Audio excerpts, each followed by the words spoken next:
Quando a gente pensa em fim de ano, qual é a primeira imagem que vem à cabeça? Festas, família reunida, um sentimento de pausa e a expectativa de um novo começo, certo? Mas e se eu te disser que para a história, dezembro nem sempre foi um mês de paz?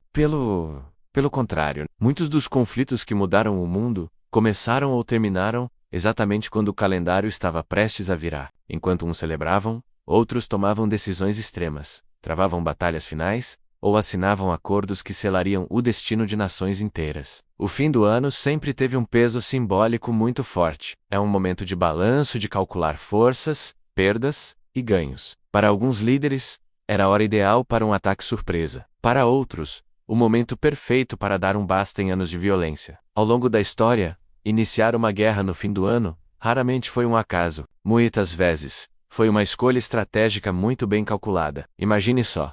Tropas inimigas, cansadas. O clima rigoroso jogando a seu favor, e uma população já vulnerável, pega de surpresa.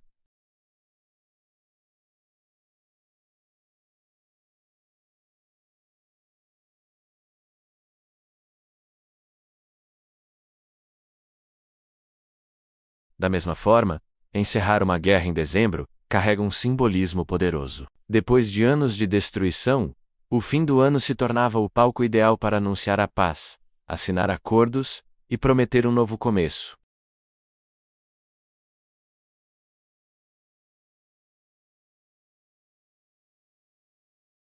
Um dos exemplos mais marcantes é a dissolução da União Soviética. Em dezembro de 1991, após um ano de crises e tensões crescentes, Mikhail Gorbachev renunciou, e a bandeira vermelha do Kremlin foi arriada, pela última vez. Foi o fim oficial de uma era, o encerramento da Guerra Fria, um conflito que durou décadas. A escolha de dezembro não foi coincidência. Foi o ápice de um processo que selou o destino do século XX. Bem no seu apagar das luzes, mas nem sempre o fim do ano trouxe paz. Em dezembro de 1944, no auge da Segunda Guerra Mundial, Hitler lançou uma última e desesperada ofensiva na Bélgica, conhecida como a Batalha das Ardenas. O objetivo era dividir as forças aliadas e forçar uma negociação. Foi uma das batalhas mais sangrentas da guerra para os americanos, mostrando como o fim do ano também podia ser um período de intensificação brutal da violência.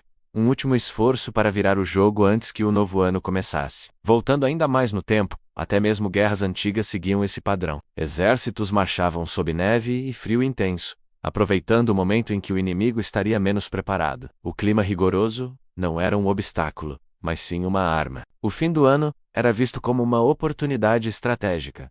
Esse comportamento se repetiu ao longo dos séculos. A Guerra do Vietnã, por exemplo, teve momentos cruciais no fim do ano. Em dezembro de 1972, os Estados Unidos lançaram a Operação Linebacker II, uma campanha massiva de bombardeios sobre o Vietnã do Norte. O objetivo era forçar os norte-vietnamitas a voltarem para a mesa de negociações. O ataque, que ficou conhecido como Bombardeio de Natal, chocou o mundo e acelerou a assinatura dos Acordos de Paz de Paris no mês seguinte. O anúncio de uma guerra em dezembro tem um impacto psicológico gigantesco. Ele quebra totalmente a expectativa de descanso e renovação, trocando a esperança pelo medo e pela incerteza. Foi o que aconteceu em dezembro de 1979, quando a União Soviética invadiu o Afeganistão. A decisão, tomada nos últimos dias do ano, deu início a um conflito devastador, que durou uma década e teve consequências que sentimos até hoje. Ao mesmo tempo, encerrar um conflito em dezembro é um gesto simbólico muito forte. Transmite a ideia de fechar um capítulo doloroso